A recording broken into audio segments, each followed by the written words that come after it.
അസ്സലാമു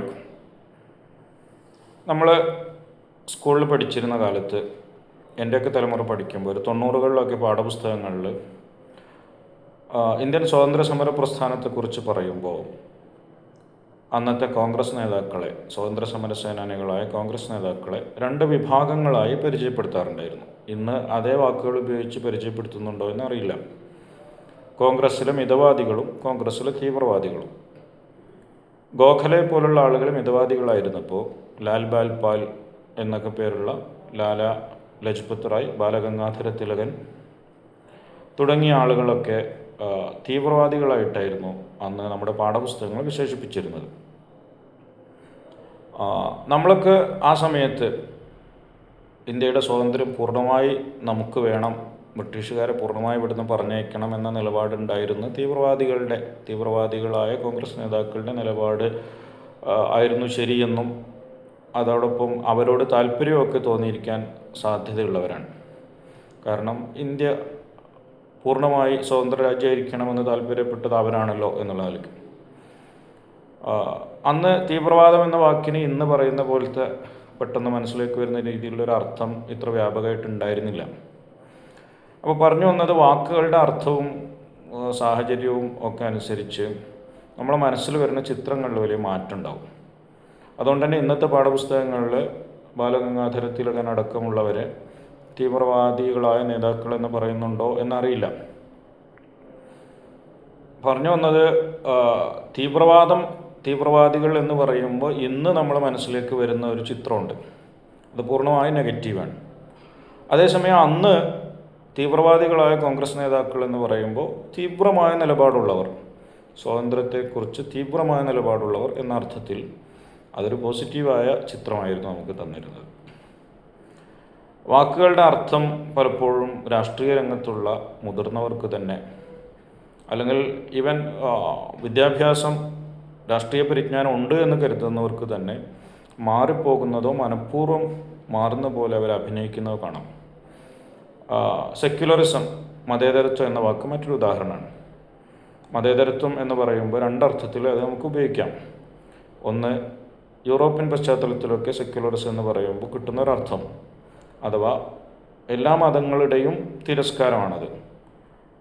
അതേസമയം ഇന്ത്യൻ പശ്ചാത്തലത്തിൽ മതേതരത്വം, മതനിരപേക്ഷത എന്ന് പറയുമ്പോൾ എല്ലാ മതങ്ങളെയും തുല്യതയോടെ ഉൾക്കൊള്ളുക എന്നുള്ളതാണ്. മതത്തിൻ്റെ തിരസ്കാരമല്ല, മതങ്ങളെ സമഭാവനയോടെ ഉൾക്കൊള്ളുക എന്നുള്ളതാണ്. എല്ലാ മതത്തിനും തുല്യ പ്രാധാന്യം. സ്റ്റേറ്റിന് മതമില്ല എന്ന രീതിയിൽ സ്റ്റേറ്റ് മതകാര്യങ്ങളിൽ ഇടപെടുകയോ മതത്തെ പരിഗണിക്കുകയോ വേണ്ട എന്ന് ഒരിടത്ത് നിലപാടുണ്ടാകുമ്പോൾ മറുവശത്ത് സ്റ്റേറ്റ് എല്ലാ മതങ്ങളോടും ഒരേ നിലപാടെടുക്കണം എന്നുള്ളതാണ്. ഇത് രണ്ടും പ്രായോഗികാടിസ്ഥാനത്തിൽ വലിയ മാറ്റമുള്ള കാര്യങ്ങളാണ്. ഇപ്പോൾ ഈ അടുത്ത് ഹിജാബിൻ്റെ വിവാദം വന്ന സമയത്ത് വലിയ വിവരമുണ്ട് എന്ന് നമ്മൾ കരുതുന്നവർ പോലും ഇന്ത്യൻ മതേതരത്വം, മതനിരപേക്ഷത എന്ത് എന്നറിയാത്ത രീതിയിലാണ് സംസാരിച്ചത്. ഞാൻ നമ്മളെ പുതിയ വിഷയമായിട്ടുള്ള പുതിയ ടെർമിനോളജിയെ വർഗീയതയിലേക്കാണ് വരുന്നത്. മുസ്ലിം ലീഗ് വർഗീയ പാർട്ടിയാണ് അല്ല എന്ന രീതിയിലുള്ള പ്രയോഗങ്ങൾ മാർക്സിസ്റ്റ് പാർട്ടി നേതാക്കൾ പണ്ട് കാലത്തെ തിരിച്ചു മറിച്ച് നടത്താറുണ്ട്. ചിലർ പറയും വർഗീയ പാർട്ടിയാണ്, ചിലർ പറയും വർഗീയ പാർട്ടിയല്ല.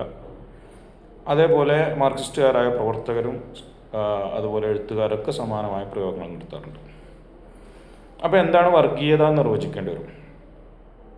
ഒരു പ്രത്യേക വർഗത്തിൻ്റെ, ഒരു പ്രത്യേക മതവിഭാഗത്തിൻ്റെയോ ഒരു പ്രത്യേക എത്നിക് വിഭാഗത്തിൻ്റെയോ താല്പര്യങ്ങൾ പ്രത്യേകമായി സംരക്ഷിക്കാൻ അവരെ ഫോക്കസ് ചെയ്തുകൊണ്ട് രൂപപ്പെടുന്ന ഒരു ഐഡൻറ്റിറ്റി പൊളിറ്റിക്സിൻ്റെ ഭാഗമായിട്ടുള്ള ഒരു വർഗത്തെ പ്രത്യേകമായി ആ വർഗത്തിൻ്റെ താല്പര്യ സംരക്ഷണം ലക്ഷ്യം വെക്കുന്ന ഒരു പാർട്ടി വർഗീയ പാർട്ടി എന്ന് നമുക്ക് പറയാൻ പറ്റുമോ എന്നുള്ളതാണ് പ്രശ്നം.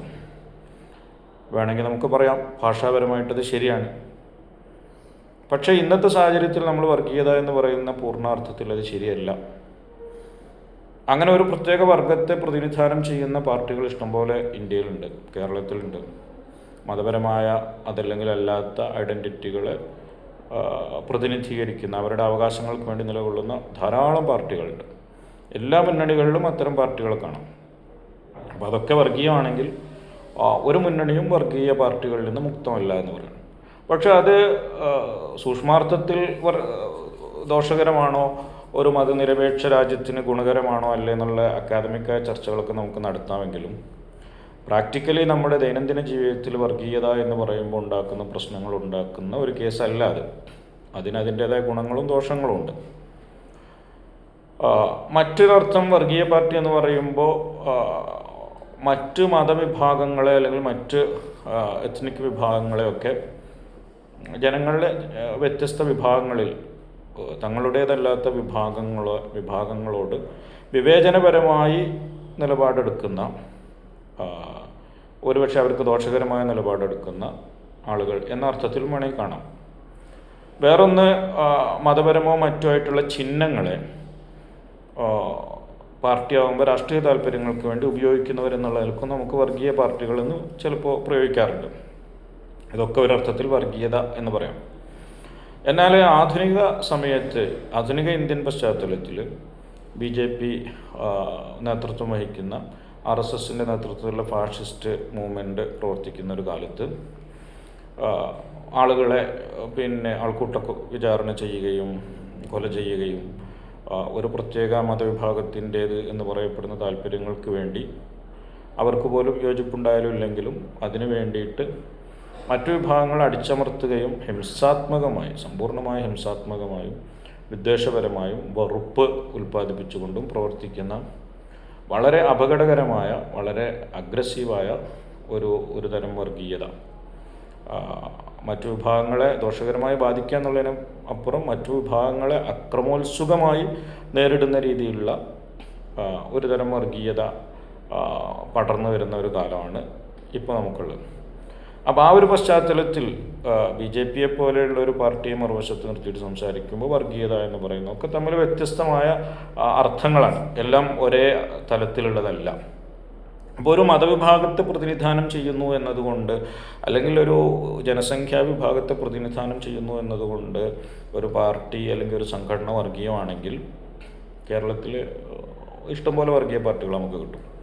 മുസ്ലിങ്ങളെ കൂട്ടത്തുനിന്ന് ഇന്ത്യൻ യൂണിയൻ മുസ്ലിം ലീഗ്, വേണമെങ്കിൽ ഇന്ത്യൻ നാഷണൽ ലീഗ്, PDP മുതലുള്ള സംഘടനകൾ, ക്രിസ്ത്യാനികളെ പ്രതിനിധാനം ചെയ്യുന്ന വ്യത്യസ്ത കേരള കോൺഗ്രസ്സുകൾ, മാണി ഗ്രൂപ്പാണെങ്കിലും മറ്റ് ഗ്രൂപ്പുകളാണെങ്കിലും, ഇനി വേറെയും പാർട്ടികൾ ഉണ്ടാകാം. അത്രയൊന്നും പേര് ഇല്ലാത്ത പാർട്ടികൾ. ഇപ്പോൾ തൃണമൂൽ കോൺഗ്രസ്സിൽ കുറച്ച് മുമ്പ് ലയിച്ച ഒരു പാർട്ടി ഉണ്ടായിരുന്നല്ലോ, അതൊക്കെ ഒരു പക്ഷേ ടൈപ്പിൽപ്പെട്ടായിരിക്കാം.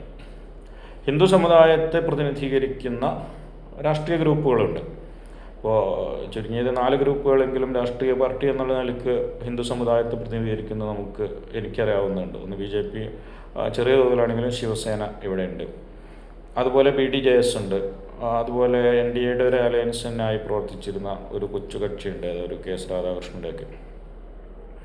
ഇതൊക്കെ ഹിന്ദു സമുദായത്തെ താല്പര്യപ്പെട്ടുകൊണ്ടുള്ള അവരുടെ പ്രത്യേക വിഭാഗങ്ങൾ ഉദ്ദേശിച്ചുകൊണ്ടുള്ള രാഷ്ട്രീയ പാർട്ടികളാണ്. ഹിന്ദു സമുദായത്തിനകത്ത് തന്നെയുള്ള ഈഴവരെ ഉദ്ദേശിച്ചിട്ടുള്ള അവരെ പ്രത്യേകം അവരുടെ ഉന്നമനം ലക്ഷ്യം വെച്ചുകൊണ്ട് എന്ന് പറയുന്ന BDJS, മുന്നാക്ക വിഭാഗങ്ങളെ അവരുടെ താല്പര്യം സംരക്ഷിക്കുക എന്നുള്ള നിലക്കാണ് നേരത്തെ പറഞ്ഞ പാർട്ടി. അതുപോലെ BJP, ശിവസേനയൊക്കെ നമുക്കറിയാം. അപ്പോൾ ഇങ്ങനെയുള്ള പാർട്ടികൾ ഹിന്ദു സമുദായത്തിൽ നിന്നുണ്ട്, എല്ലാ വിഭാഗത്തു നിന്നുണ്ട്. ഇനി ആദിവാസികളുടെ താല്പര്യങ്ങൾ പ്രത്യേകിച്ച് ലക്ഷ്യം വെക്കുന്ന CK ജാനുവിൻ്റെ പാർട്ടിയെ പോലുള്ള മറ്റ് മതപരമല്ലാത്ത ഐഡൻറ്റിറ്റികളെ പ്രതിനിധാനം ചെയ്യുന്ന പാർട്ടികളുണ്ട്. ഈവൻ കമ്മ്യൂണിസ്റ്റ് പാർട്ടി പോലും വേണമെങ്കിൽ നമുക്ക് അങ്ങനെയാണെന്ന് പറയാം. കാരണം തൊഴിലാളി വർഗത്തിൻ്റെ ക്ഷേമം എന്നാണ് അവർ പറയാറുള്ളത്. അപ്പോൾ കമ്മ്യൂണിസത്തിൻ്റെ കാഴ്ചപ്പാടനുസരിച്ച് വ്യത്യസ്ത വർഗ സംഘടനകളുടെ അടിസ്ഥാനത്തിലാണല്ലോ സമൂഹം രൂപപ്പെടുന്നതും മുന്നോട്ട് പോകുന്നത്. അപ്പോൾ മുതലാളി വർഗത്തിനെതിരായ ഇത് ഔദ്യോഗികമായൊരു വർഗീയമാണോ അല്ലേ എന്നല്ല ഞാൻ പറയുന്നത്. ഒരു വർഗത്തെ പ്രതിനിധാനം ചെയ്യുന്നു അല്ലെങ്കിൽ ഒരു വർഗത്തിൻ്റെ ഉന്നമനത്തെ ലക്ഷ്യം വെക്കുന്നു എന്നത് വർഗീയതയാണെങ്കിൽ കമ്മ്യൂണിസ്റ്റ് പാർട്ടിയും വേണമെങ്കിൽ വർഗീയമാണെന്ന് പറയാം. കാരണം അതിൻ്റെ താല്പര്യം എന്താണ്, നമ്മുടെ തൊഴിലാളി വർഗത്തെ, അധ്വാനിക്കുന്ന വർഗങ്ങളെ, അവരുടെ താല്പര്യങ്ങൾ സംരക്ഷിക്കുക, അവർക്കെതിരായ അടിച്ചമർത്തലുകൾ കുറക്കുക, മാറ്റുക തുടങ്ങിയ ലക്ഷ്യങ്ങളാണ്. സ്വാഭാവികമായിട്ട് അതിന് മറുവശത്തൊരു വിഭാഗമുണ്ട്, അത് മുതലാളി വർഗമെന്നോ മറ്റോ നമുക്ക് വിളിക്കാവുന്ന ഒരു വിഭാഗമുണ്ട്. അവർ രാഷ്ട്രീയമായി സംഘടിക്കുകയും തൊഴിലാളി വർഗത്തിനെതിരെ പ്രവർത്തിക്കുകയും ചെയ്യുന്നു എങ്കിൽ ഇപ്പോൾ ഒരു വിഭാഗം സംഘടിച്ചാൽ മറ്റു വിഭാഗം സംഘടിക്കൂല എന്ന് പറഞ്ഞ പ്രശ്നം അതിലുണ്ട്. പക്ഷേ സ്വാഭാവികമായിട്ട് ഈ വർക്കിംഗ് ക്ലാസ് എന്ന് പറഞ്ഞാൽ എപ്പോഴും വളരെ കൂടുതലായിരിക്കും, മുതലാളി വർഗ്ഗം എന്ന് പറഞ്ഞാൽ എപ്പോഴും ചെറുതായിരിക്കും എന്നുള്ളതുകൊണ്ട് ഒരു തെരഞ്ഞെടുപ്പ് രാഷ്ട്രീയത്തിൽ മുതലാളി വർഗ്ഗം എന്ന് പറയുന്നത് സംഘടിക്കുന്നതിൽ ഒരർത്ഥമില്ല എന്നതുകൊണ്ടും അവരുടെ താല്പര്യങ്ങൾ സംരക്ഷിക്കാൻ അവർക്ക് ഇങ്ങനെ സംഘടിക്കേണ്ട ആവശ്യമില്ല എന്നുള്ളതുകൊണ്ടും സ്വാഭാവികമായിട്ടൊരു മുതലാളി വർഗ്ഗ പാർട്ടി എന്നുള്ള നിലക്ക് തെരഞ്ഞെടുപ്പ് രാഷ്ട്രീയത്തിലൊരു പാർട്ടി ഉണ്ടാവാറില്ല. അതുകൊണ്ട് പിന്നെ ഇത്തരം ഒരു സംഘാടനം വർഗീയമല്ല എന്ന് പറയാൻ പറ്റില്ല. ഇപ്പോൾ കേരളത്തിലെ ബുദ്ധമതക്കാരും ജൈനമതക്കാരൊക്കെ ന്യൂനപക്ഷങ്ങളുണ്ട്.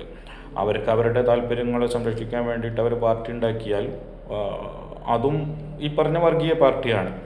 അപ്പോൾ അവർ തെരഞ്ഞെടുപ്പ് രാഷ്ട്രീയത്തിൽ പ്രത്യക്ഷത്തിൽ അവർക്ക് ഇടമുണ്ടോ പ്രസക്തി ഉണ്ടോ ഇല്ല എന്നുള്ളതല്ല, അത് ഒരു തരം വർഗീയ സംഘാടനം തന്നെയാണത്. അങ്ങനെ നോക്കുമ്പോൾ എല്ലാ വിഭാഗങ്ങളിൽ നിന്നും വർഗീയ സംഘാടനങ്ങളുണ്ട് എന്ന് പറയേണ്ടി വരും. പക്ഷെ അത് നമ്മളെ സമൂഹത്തിലൊരു പ്രശ്നമായിട്ട് നമ്മൾ കാണുന്നില്ല, അല്ലെങ്കിൽ ഒരു പരിധിക്കപ്പുറം കാണേണ്ടതില്ല. കമ്മ്യൂണിസ്റ്റുകളൊക്കെ ചിലപ്പോൾ കാണാറുണ്ട്, അതേസമയം അത് കാണുന്നതിന് മറുവശങ്ങളുണ്ട്. കാരണം സ്വാഭാവികമായിട്ട് അവർ ഓരോരുത്തർ അവർക്കനുസരിച്ച് കാണും. കമ്മ്യൂണിസ്റ്റ് പാർട്ടി വർഗീയമല്ല എന്ന് ചിന്തിക്കുമ്പോൾ മറ്റു പാർട്ടികളൊക്കെ എന്താ പറയുക റിജക്റ്റ് ചെയ്യാൻ വേണ്ടിയിട്ട് വർഗീയം ഇവിടെ ആവശ്യമില്ല, എല്ലാവരും ഉൾക്കൊള്ളാനാണ് വേണ്ടതെന്ന് പറയും. അതേസമയം ഇതിലും ഞാൻ പറഞ്ഞ പോലെ ഒരു വർഗീയത ഉണ്ട്. ഇനി അല്ല എന്ന് സങ്കല്പിച്ചാൽ തന്നെ വട്ടവർ ഇത് പൊതുവിൽ നമ്മുടെ സമൂഹം ഇതൊരു പ്രശ്നമായി ഇത്തരം പാർട്ടികളൊന്നും വേണ്ട എന്ന ഏക നിലപാടിൽ അല്ല എന്ന് മാത്രമല്ല, പലപ്പോഴും ഈ അവഗണിക്കപ്പെടുന്ന വിഭാഗങ്ങളുടെ, പാർശ്വവൽക്കരിക്കപ്പെടുന്ന വിഭാഗങ്ങളുടെ താല്പര്യങ്ങൾ സംരക്ഷിക്കണമെങ്കിൽ അവർക്ക് സ്വന്തമായ പാർട്ടികൾ വേണ്ടിവരും. ഉദാഹരണത്തിന് പിന്നെ മുസ്ലിങ്ങളുടെ കാര്യം തന്നെ എടുക്കാം. മുസ്ലിങ്ങളുടെ കാര്യം മുഖ്യധാരാ പാർട്ടികളൊന്നും മുസ്ലിങ്ങൾക്ക് കൃത്യമായി വേണ്ട വിധം ജനസംഖ്യാനുപാതികമായ പ്രാതിനിധ്യം നൽകാറില്ല, വസ്തുതയാണ്. CPM എത്ര നൽകിയിട്ടുണ്ട്, കോൺഗ്രസ് എത്ര നൽകുന്നുണ്ട് എന്ന് നോക്കിയാലില്ല. അപ്പോൾ അങ്ങനെ വരുമ്പോൾ സ്വാഭാവികമായിട്ട് മുസ്ലിങ്ങളുടെ താല്പര്യം സംരക്ഷിക്കുന്ന ഒരു പാർട്ടി എന്ന ചിന്ത മുസ്ലിങ്ങളുടെ അകത്ത് ഉണ്ടാകുന്നതിൽ നമുക്ക് തെറ്റു പറയാൻ പറ്റില്ല. ലീഗ് ആസ്ഥാനത്ത് നിലകൊള്ളുന്നുണ്ടോ ഇല്ലേ എന്നുള്ളതല്ല ഞാൻ പറയുന്നത്. അതേപോലെ തന്നെ ഇപ്പോൾ ദലിതർക്ക് അവർ വേണ്ട വിധം അവർക്ക് ഇടം കിട്ടുന്നില്ല എന്ന് തോന്നുന്നുണ്ടെങ്കിൽ അവർക്ക് അവരുടേതായ സംഘടനകൾ ഉണ്ടാകുന്നതിന് നമുക്ക് കുറ്റം പറയാൻ പറ്റില്ല. അത് മറ്റുള്ളവർക്ക് ദോഷകരമാവരുത്, അത് ഭരണഘടനാ വിരുദ്ധമാവരുത് എന്നേ ഉള്ളൂ. ഭരണഘടനയും ഇത്തരം ന്യൂനപക്ഷ അതുപോലെ വ്യത്യസ്ത വംശീയ പിന്നെ ഗ്രൂപ്പുകളുടെ അവരുടെ അസ്തിത്വം സംരക്ഷിക്കുന്ന നിലപാടുകളാണ് ഭരണഘടനക്കുള്ളത്. അപ്പോൾ ഭരണഘടനാടിസ്ഥാനത്തിൽ രൂപപ്പെടുത്തപ്പെട്ട ഭരണഘടന പറയുന്ന താല്പര്യങ്ങൾക്കകത്ത് നിന്നുകൊണ്ട് ന്യൂനപക്ഷങ്ങളെയോ അതല്ലെങ്കിൽ ഏതെങ്കിലും പ്രത്യേക ജനവിഭാഗങ്ങളുടെയോ സംരക്ഷണമോ ഉന്നമനോ ലക്ഷ്യം വെച്ചുകൊണ്ട് ഒരു പാർട്ടി പ്രവർത്തിക്കുന്നുണ്ടെങ്കിൽ അതിനെ വർഗീയം എന്ന് വിളിക്കുന്നത് ഒരർത്ഥത്തിൽ ഭരണഘടന വർഗീയതയെ അനുവദിക്കുന്നു എന്ന് പറയുന്നതിന് തുല്യമായിട്ട് നമുക്ക് കാണേണ്ടി വരും. അങ്ങനെയാണല്ലോ. അപ്പോൾ മുസ്ലിം ലീഗിനെ അല്ലെങ്കിൽ സമാനമായ പാർട്ടികളെ വർഗീയം എന്ന് ഈ അർത്ഥത്തിൽ വിളിക്കുകയാണെങ്കിൽ, അതൊരു കുറ്റമായിട്ട് നമ്മൾ പറയുകയാണെങ്കിൽ, അപ്പോൾ ഭരണഘടന ഇത്തരം വർഗീയതകളെ അനുവദിക്കുന്നു എന്നുകൂടിയായിരിക്കും അതിൻ്റെ അർത്ഥം. അപ്പോൾ അതല്ല ഇവിടെ പ്രശ്നമുള്ളത് ഈ ഒരു വിഭാഗത്തിൻ്റെ ഉന്നമനത്തിന് എന്നുള്ള നിലക്ക് ഉണ്ടാകുന്ന സംഘാടനങ്ങൾ, പാർട്ടികൾ മറ്റുള്ള വിഭാഗങ്ങൾക്ക് ദോഷകരമാവുന്നു എങ്കിലാണ് സത്യത്തിൽ വലിയ പ്രശ്നമുള്ളത്. പിന്നെ ഇവർ സംഘടിച്ചാൽ അവരും സംഘടിക്കൂലേ എന്നുള്ള ചോദ്യം പ്രസക്തമാണ്, അല്ല എന്നല്ല പറഞ്ഞു. പക്ഷേ അത് ഓൾറെഡി അങ്ങനെ ഉണ്ട്. ഓൾറെഡി മുസ്ലിങ്ങളുടേതായ സംഘടനകളുണ്ട്, ഹിന്ദുക്കളുടേതായ സംഘടനകളുണ്ട്, മുസ്ലിങ്ങൾക്കകത്ത് വ്യത്യസ്ത ഗ്രൂപ്പുകളുടെ സംഘടനകളുണ്ട്, ഹിന്ദുക്കൾക്കകത്ത് പ്രത്യേക ജാതികളുടെ സംഘടനകളുണ്ട്, ക്രിസ്ത്യൻസിനകത്തുണ്ട്, ഇതൊക്കെ ഉണ്ട്, ഓൾറെഡി ഉണ്ട്. അപ്പോൾ പിന്നെ ഇവിടെ പ്രശ്നമുള്ളത് അതിനപ്പുറം, പ്രത്യേകിച്ച് ഇപ്പോഴത്തെ ഒരു സാഹചര്യത്തിൽ ഈ ഒരു ഹിംസാത്മകമായ വർഗീയത എന്ന് പറയുന്ന മറ്റ് ജനവിഭാഗങ്ങളെ അവരോട് അക്രമോത്സുകമായി പെരുമാറുന്ന വർഗീയത, ഇതാണ് നമ്മൾ പൊതുവെ വർഗീയത എന്ന രീതിയിൽ നമ്മൾ ചർച്ച ചെയ്യുമ്പോൾ നമ്മൾ മനസ്സിൽ ഓടിയെത്തുന്ന ഏറ്റവും പ്രധാനപ്പെട്ട ഒരു സാധനം. അങ്ങനെ വരുമ്പോൾ ആ വർഗീയത ഇത്തരം പാർട്ടികളിൽ ആരോപിക്കാമോ എന്നത് മറ്റൊരു വിഷയമാണ്.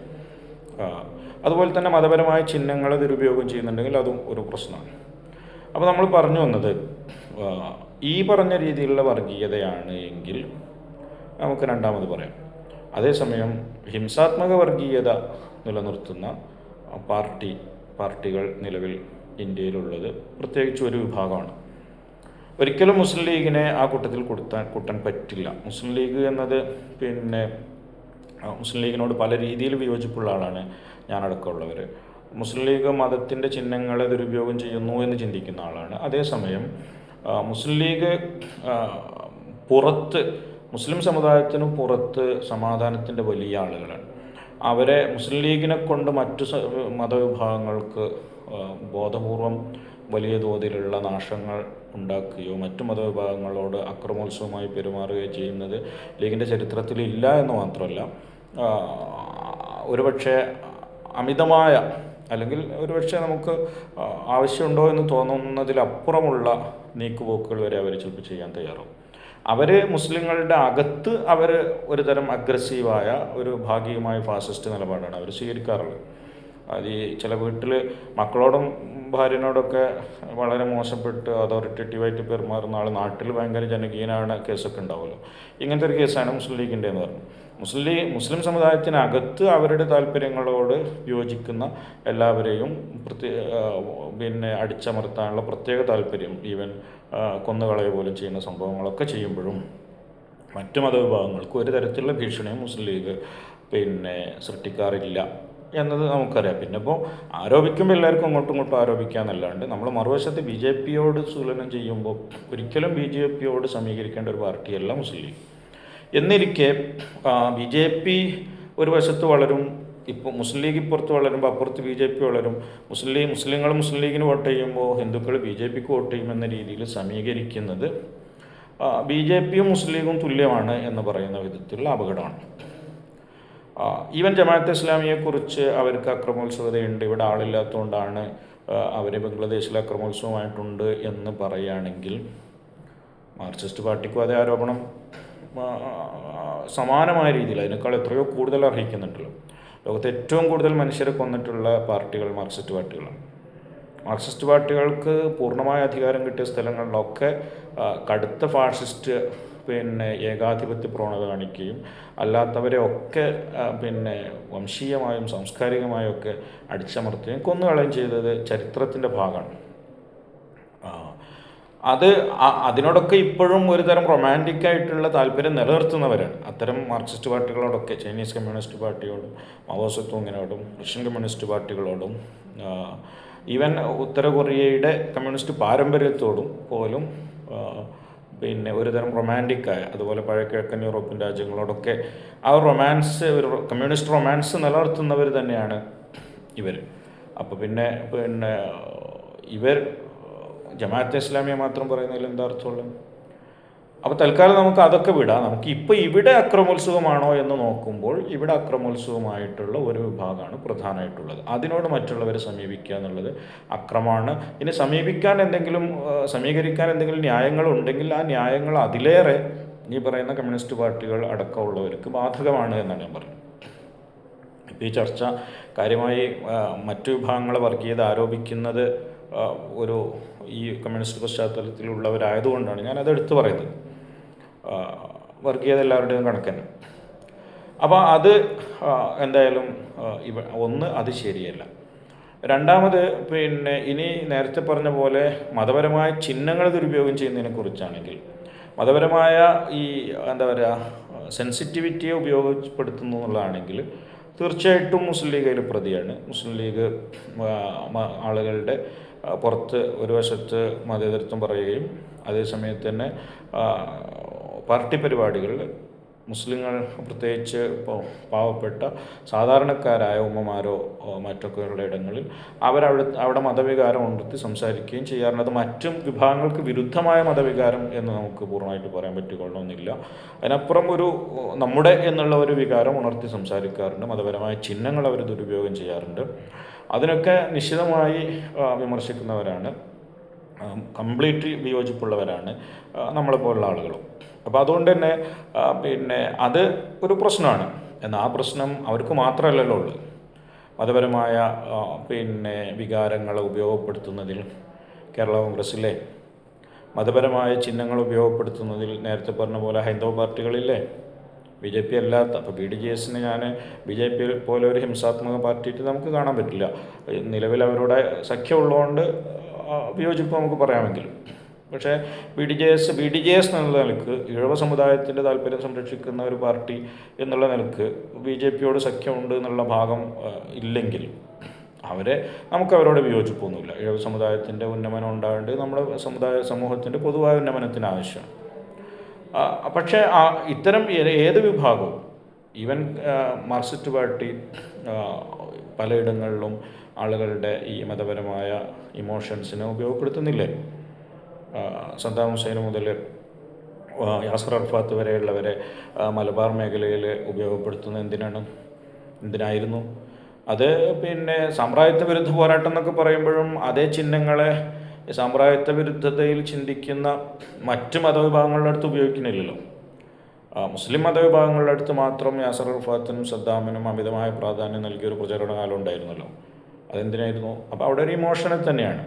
മനുഷ്യർക്ക് അവരുടെ ഐഡൻറ്റിറ്റിയായി അവരെ കരുതുന്ന വ്യത്യസ്ത കാര്യങ്ങളുണ്ടാവും മതപരമായി. ഞാനിപ്പോൾ ഒരു മുസ്ലിമാണെന്നുള്ള ഐഡൻറ്റിറ്റി, ഞാനൊരു മലയാളിയാണെന്നുള്ള ഐഡൻറ്റിറ്റി, ഞാനൊരു ആണാണെന്നുള്ള ഐഡൻറ്റിറ്റി, ഞാൻ മലപ്പുറം ജില്ലക്കാരനാണെന്നുള്ള ഐഡൻറ്റിറ്റി, ഇങ്ങനെ തുടങ്ങി എനിക്ക് ഒരുപാട് ഐഡൻറ്റിറ്റികൾ ഉണ്ടാവും. ഇതിലെനിക്ക് ചില ഐഡൻറ്റിറ്റികളോട് കൂടുതൽ ഇമോഷണൽ അറ്റാച്ച്മെൻ്റ് ഉണ്ടാവും, ചിലതിനോട് കുറവായിരിക്കും.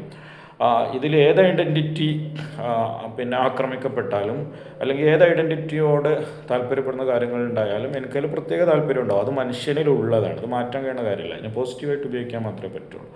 അപ്പോൾ ആളുകളിലുള്ള ഈ മതപരമായ ഇമോഷനെ ഉപയോഗിക്കുക എന്നുള്ളത് CPM ചെയ്യാറുണ്ട്, ചെയ്തിട്ടുണ്ട്, തീർച്ചയായിട്ടും ചെയ്തിട്ടുണ്ട്. ഇനി ഇത് മാത്രമല്ലല്ലോ, മതപരം മാത്രമല്ലല്ലോ ഇമോഷൻസ് എന്ന് പറഞ്ഞാൽ. ആളുകളുടെ വ്യത്യസ്ത രീതിയിലുള്ള എത്നിക് ആയിട്ടുള്ള ഇമോഷൻസിനെ, വ്യത്യസ്ത വംശീയമായ ഇമോഷൻസിനെ തീർച്ചയായിട്ടും CPM ഉപയോഗിച്ചിട്ടുണ്ട്.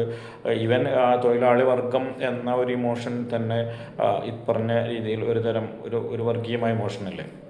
അപ്പോൾ തെരഞ്ഞെടുപ്പ് രാഷ്ട്രീയത്തിൽ ഈ കുളിമുറിയിൽ എല്ലാവരും നഗ്നരാണ്. ഇത്തരം കാര്യങ്ങൾ ഉപയോഗിക്കുന്നതിലൊന്നും ആരും മോശക്കാരല്ല. ആരെയാണ് കൂടുതൽ ആരാണ് കുറവെന്നുള്ളത് വേറെ ചർച്ച ചെയ്യേണ്ടതാണ്. മാഷാ അല്ലാഹ് സ്റ്റിക്കറൊന്നും ഉപയോഗിച്ചത് മറ്റാരുമല്ലല്ലോ. അപ്പോൾ ഇത് ആ കാര്യം കൊണ്ടും ഒരു വിഭാഗത്തെ മാത്രം ആരോപിക്കാൻ കാരണമില്ല. പിന്നെയുള്ളത് നേരത്തെ പറഞ്ഞ പോലെ എന്താ പറയുക, ഇപ്പോൾ സജി ചെറിയാനൊക്കെ ഇന്ന് ന്യായീകരിക്കാൻ ശ്രമിച്ച അങ്ങനെയാണ്. മുസ്ലിങ്ങളുടെ പാർട്ടിക്ക് വോട്ട് ചെയ്യുക, ഹിന്ദുക്കളുടെ പാർട്ടിക്ക് BJPക്ക് വോട്ട് ചെയ്യുക എന്ന രീതിയിലായിക്കഴിഞ്ഞാൽ മറ്റ് സ്റ്റേറ്റുകളെ പോലെ ആവില്ല നമ്മളും. അതുകൊണ്ട് മതേതര പാർട്ടികൾ, എല്ലാവരും ഉൾക്കൊള്ളുന്ന പാർട്ടികൾക്ക് വോട്ട് ചെയ്യില്ല വേണ്ടത് എന്ന് വ്യാഖ്യാനിക്കാനാണ് അദ്ദേഹം ശ്രമിച്ചത്. അതിൽ മറ്റു കുറേ പ്രശ്നങ്ങളുണ്ട്, അതിലേക്ക് വരാം. ഈ രീതിയിലുള്ളൊരു വിശദീകരണമാണ് അദ്ദേഹത്തിൻ്റെ വിവാദമായ പ്രസ്താവനയെക്കുറിച്ച് കമ്മ്യൂണിസ്റ്റ് എഴുത്തുകാരും കൂടുതൽ എഴുതി കണ്ടത്. അതിലൊരു ശരിയുണ്ട്, തീർച്ചയായിട്ടും ശരിയുണ്ട്. ഇപ്പോൾ ഞാൻ ഇതുവരെ ഒരു ഐഡൻറ്റിറ്റി പൊളിറ്റിക്സുള്ള പാർട്ടിക്ക് വോട്ട് ചെയ്തിട്ടില്ല, അറിഞ്ഞുകൊണ്ട് വോട്ട് ചെയ്തിട്ടില്ല. അറിഞ്ഞുകൊണ്ട് പറഞ്ഞാൽ ഒരു തവണ ചിഹ്നം മാറിപ്പോയിട്ടുണ്ട് ഒരു ലോക്കൽ ബോഡി ഇലക്ഷനിൽ ഒരു വോട്ടിൽ എന്നല്ലാണ്ട് ഞാൻ ചെയ്തിട്ടില്ല. അതുപോലെ മുസ്ലിങ്ങളിൽ നല്ലൊരു പറ്റവും സെക്യുലർ പാർട്ടികൾക്ക് വോട്ട് ചെയ്യുന്നവരാണ്. ഈവൻ സമസ്തയുടെ ആദ്യകാല നേതാക്കളിൽ ചിലരെങ്കിലും കോൺഗ്രസ് അനുഭാവികളായിരുന്നു. അപ്പോൾ ഇതൊന്നും ഇപ്പോഴും വലിയൊരു പറ്റം മുസ്ലിം ലീഗിനോട് പുറംതിരിഞ്ഞ് നിൽക്കുന്നവരാണ്, അല്ലെങ്കിൽ മുസ്ലിം ലീഗിന് വോട്ട് ചെയ്യാത്തവരാണ്. അപ്പോൾ അത് മുസ്ലിം സമുദായത്തിനകത്ത് ഈ രണ്ട് രീതിയിലുള്ള ചിന്തകളുണ്ട്. അപ്പോൾ മുസ്ലിങ്ങൾ ഒരു വിഭാഗത്തിന് മാത്രം മുസ്ലിം പാർട്ടികൾക്ക് മാത്രം വോട്ട് ചെയ്യാം എന്നായിക്കഴിഞ്ഞാൽ അതേപോലെയുള്ള ഒരു ധ്രുവീകരണം മറുവശത്ത് സംഭവിക്കില്ല എന്ന് വെച്ചാൽ ഉണ്ട്, അങ്ങനെ സാധ്യതയുണ്ട്. അങ്ങനെ ഓരോരുത്തരും അവരവരുടെ സമുദായങ്ങൾക്ക് വോട്ട് ചെയ്യുന്നൊരവസ്ഥ ഇന്ത്യൻ സാഹചര്യത്തിൽ, കേരള സാഹചര്യത്തിൽ ദോഷകരല്ലെന്ന് വെച്ചാൽ ഒരു പരിധി വരെ വേണമെങ്കിൽ ആണെന്നും പറയാം. അത് പൂർണ്ണമായി അങ്ങനെ ആകുമ്പോഴാണ്. അല്ലാതെ മുസ്ലിങ്ങളുടെ പേരിൽ പാർട്ടി പ്രവർത്തിക്കുന്നതുകൊണ്ട് മാത്രം അങ്ങനെ നമ്മൾ കരുതേണ്ട കാര്യമൊന്നുമില്ല. പക്ഷേ അവിടെ അത് പ്രശ്നമാണ്. അതുകൊണ്ട് മുസ്ലിം ലീഗിനെ നമ്മൾ വിമർശിക്കുന്നുവെങ്കിൽ അതേ പോസ്റ്റ് തന്നെ അല്ലേ കേരള കോൺഗ്രസ് ഉള്ളത്, പ്രത്യേകിച്ച് മാണി ഗ്രൂപ്പ്. കേരള കോൺഗ്രസ് മാണി ഗ്രൂപ്പ് എന്ന് പറയുന്നത് ക്രിസ്ത്യൻ സമുദായത്തിൻ്റെ പാർട്ടിയാണെന്നുള്ള എല്ലാവർക്കും അറിഞ്ഞ കാര്യമില്ല. ഈവൻ മുസ്ലിം സമുദായത്തിലെ വലിയ വിഭാഗം പണ്ഡിതരടക്കം നല്ലൊരു പറ്റം ലീഗിനെ നിശ്ചിതമായി വിമർശിക്കുന്നവരാണ്. ലീഗിൻ്റെ ആശീർവാദം ഇങ്ങോട്ടോ ലീഗ് അങ്ങോട്ടോ അവരുടെ ആശീർവാദം പലപ്പോഴും വാങ്ങാത്തവരാണ്. എന്നാൽ ആശീർവാദം ഉറപ്പുവരുത്തവരാണ്, നീക്കുപോക്കുകളൊക്കെ ഉണ്ടാവുമെങ്കിലും. അതേസമയം സഭയുമായി എപ്പോഴും സൗഹാർദ്ദത്തിലും സഭയുടെ ഉത്തമ കുഞ്ഞാടുകളായിട്ട് പ്രവർത്തിക്കുന്ന കേരള കോൺഗ്രസ്, അത് ഇതേ അർത്ഥത്തിലുള്ള ഒരു വർഗീയ പാർട്ടി തന്നെയല്ലേ എപ്പോഴും. വർഗീയമാണെങ്കിൽ, മുസ്ലിം ലീഗ് വർഗീയമാണെങ്കിൽ, BDJS വർഗീയമാണെങ്കിൽ അതേപോലെ ഒരു വർഗീയ പാർട്ടി തന്നെയല്ലേ കേരള കോൺഗ്രസും. ഇപ്പോൾ LDF പ്രഖ്യാപിച്ചിരിക്കുന്ന ജാഥയുടെ 3 മേഖലയിൽ, ഒരു മേഖല ബിനോയ് വിശ്വം, ഒരു മേഖലയിൽ ഗോവിന്ദ മാഷും, ഒരു മേഖലയിൽ നമ്മുടെ ജോസ് കെ മാണിയാണ് അതിൻ്റെ നേതൃത്വം നൽകാൻ പോകുന്നത്. അപ്പോൾ ഒരു വർഗീയ പാർട്ടിയെ കൊണ്ട് ഒരു മേഖലാ ജാഥക്ക് തന്നെ നേതൃത്വം കൊടുത്തു. കേരളത്തിലെ 1/3 നേതൃത്വം കൊടുത്തുകൊണ്ട് അവരെ മുന്നണിയിലൊരു പ്രധാന കക്ഷിയായി ഉൾക്കൊള്ളിച്ചുകൊണ്ടാണ് ഈ വർഗീയതക്കെതിരെ സംസാരിക്കുന്നതെങ്കിൽ, അല്ലെങ്കിൽ ഈ പറഞ്ഞ പോലെ ഒരു വിഭാഗം ഒരു സാമുദായിക അടിസ്ഥാനത്തിലുള്ള പാർട്ടിക്ക് വോട്ട് ചെയ്താൽ അപകടമല്ലേ, അപ്പോൾ മലപ്പുറത്തുള്ളവരും കാസർഗോഡുള്ളവരും ശ്രദ്ധിക്കേണ്ടതെന്ന് ചോദിക്കുകയാണെങ്കിൽ തെക്കൻ കേരളത്തിലെ സമാന സ്വഭാവമുള്ള ഒരു പാർട്ടിയെ കൂടെ നിർത്തിക്കൊണ്ടാണല്ലേ ഈ വിശദീകരണങ്ങളൊക്കെ എഴുതുന്നത്. ഇതിലൊക്കെ എന്താ ആത്മാർത്ഥതയും എന്താ അർത്ഥമാണുള്ളത്. ഞാൻ കേരള കോൺഗ്രസിനെ വർഗീയ പാർട്ടി എന്ന പരാമർശം നടത്തിയത് തെറ്റിദ്ധരിക്കരുത്. മുസ്ലിം ലീഗ് വർഗീയ പാർട്ടിയാണെങ്കിൽ, BDJS പോലെയുള്ള പാർട്ടികൾ വർഗീയ പാർട്ടിയാണെങ്കിൽ, CK ജാനുവിൻ്റെ പാർട്ടി വർഗീയ പാർട്ടിയാണെങ്കിൽ, അങ്ങനെ അതൊക്കെ ഓരോരോ വ്യത്യസ്ത ഗ്രൂപ്പുകളെ പ്രത്യേകമായി ഫോക്കസ് ചെയ്യുന്ന പാർട്ടികളാണെങ്കിൽ കേരള കോൺഗ്രസ്സുമാണ്. അല്ലാതെ ഞാൻ ആദ്യം പറഞ്ഞ പോലെ വർഗീയത എന്ന് പറയുമ്പോൾ നമ്മളെ മനസ്സിലേക്ക് വരുന്ന ഒരു നെഗറ്റീവായിട്ടുള്ള ഭീകരമായൊരു ചിത്രം ആണ് നമ്മൾ കാണുന്നതെങ്കിൽ അങ്ങനെയുള്ള വർഗീയ പാർട്ടിയായിട്ട് കേരള കോൺഗ്രസിനെ ഞാൻ കാണുന്നില്ല, നമ്മളാരും കാണുന്നില്ല. അപ്പോൾ സമുദായാടിസ്ഥാനത്തിൽ സംഘടിക്കുന്ന പാർട്ടികൾക്ക് വോട്ട് ചെയ്യുക എന്നത് പ്രശ്നമാണ്. അത് അങ്ങനെ വോട്ട് ചെയ്യുന്ന സമുദായം ശരിയല്ല, അവരുടെ പേര് നോക്കൂ എന്ന രീതിയിൽ നമ്മൾ പറയുകയാണെങ്കിൽ സമുദായാടിസ്ഥാനത്തിൽ തന്നെയുള്ള ഒന്നിലേറെ പാർട്ടികൾ നമ്മുടെ മുന്നണിയുടെ ഭാഗമായിരിക്കെയാണ് ആ പ്രസ്താവന നടത്തുന്നത്. അത്തരം ഉദാഹരണങ്ങൾ എപ്പോഴും ഇങ്ങോട്ട് വടക്കോട്ട് മാത്രം വരുന്നു എന്നതൊക്കെ അതും നിഷ്കളങ്കമല്ല എന്ന് മനസ്സിലാക്കേണ്ടത്. അപ്പോൾ പറഞ്ഞതിൻ്റെ ചുരുക്കം, വർഗീയത എന്ന് പറയുന്നത് എന്താണ്, എവിടെയാണ് അത് ഉപയോഗിക്കേണ്ടത്? പലപ്പോഴും മാർക്സിസ്റ്റ് ഇടതുപക്ഷ വിഭാഗങ്ങൾ ഇത്തരം വാക്കുകളെ വല്ലാണ്ട് മിക്സ് ചെയ്ത് ഉപയോഗിക്കുന്നത് കാണാം. അത് അറിയാഞ്ഞിട്ടാണെന്ന് എനിക്ക് തോന്നുന്നില്ല.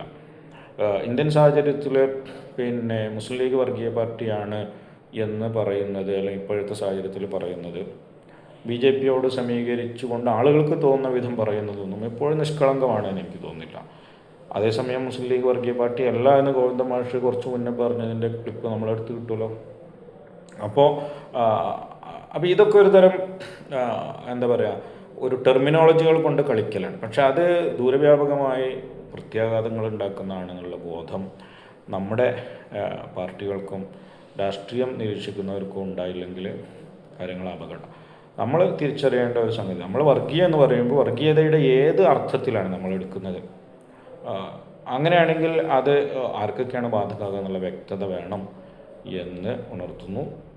സന്തോഷം.